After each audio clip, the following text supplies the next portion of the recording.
Bacaan pertama. Pembacaan dari Kisah Para Rasul. Banyak saudara telah tersebar karena penganiayaan yang timbul sesudah Stefanus dihukum mati. Mereka tersebar sampai ke Fenisia, Siprus, dan Antiokhia. Namun mereka memberitakan Injil kepada orang-orang Yahudi saja. Akan tetapi di antara mereka ada beberapa orang Siprus dan orang Kirene yang tiba di Antiokhia dan berbicara juga kepada orang-orang Yunani. Mereka ini memberitakan Injil bahwa Yesus adalah Tuhan. Tangan Tuhan menyertai mereka, dan sejumlah besar orang menjadi percaya dan berbalik kepada Tuhan. Maka sampailah kabar tentang mereka itu kepada jemaat di Yerusalem. Lalu jemaat di Yerusalem itu mengutus Barnabas ke Antiokhia. Setelah Barnabas datang dan melihat kasih karunia Allah, bersukacitalah ia. Ia menasihatin mereka, supaya mereka semua tetap setia kepada Tuhan. Karena Barnabas adalah orang baik, penuh dengan Roh Kudus dan iman, sejumlah orang dibawa kepada Tuhan. Lalu pergilah Barnabas ke Tarsus untuk mencari Saulus.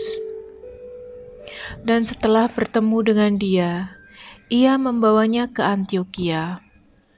Mereka tinggal bersama-sama dengan jemaat itu 1 tahun lamanya, sambil mengajar banyak orang. Di Antiokhia murid-murid itu untuk pertama kalinya disebut Kristen. Demikianlah sabda Tuhan. Bacaan Injil. Aku dan Bapa adalah satu. Inilah Injil Yesus Kristus menurut Yohanes. Pada hari raya Pentabisan Bait Allah di Yerusalem, ketika itu musim dingin, Yesus berjalan-jalan di Bait Allah di Serambi Salomo.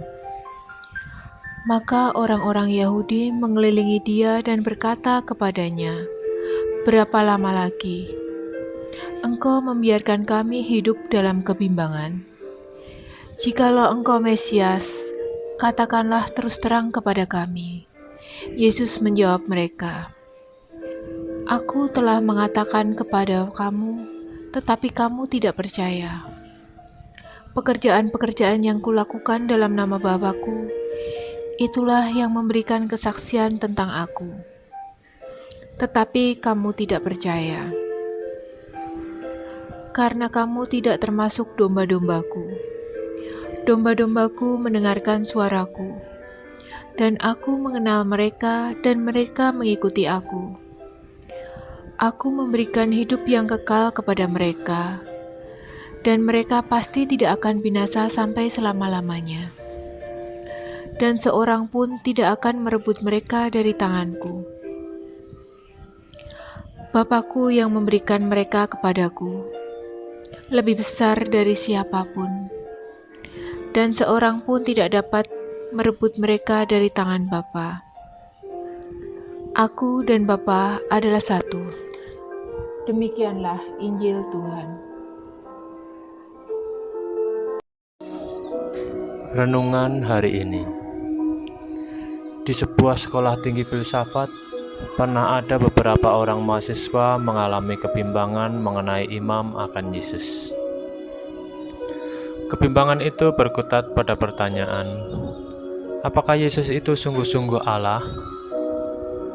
Semakin dipikir-pikir, segala kisah-kisah mengenai Yesus dalam Injil seakan menjadi kisah tawar dan tanpa makna. Pekerjaan-pekerjaan luar biasa yang Yesus lakukan sepertinya hanya menjadi kisah umum biasa.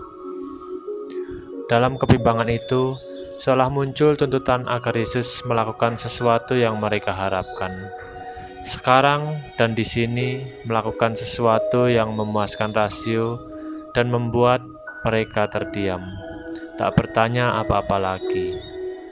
Benar, dalam kebimbangan kita selalu menuntut tanda.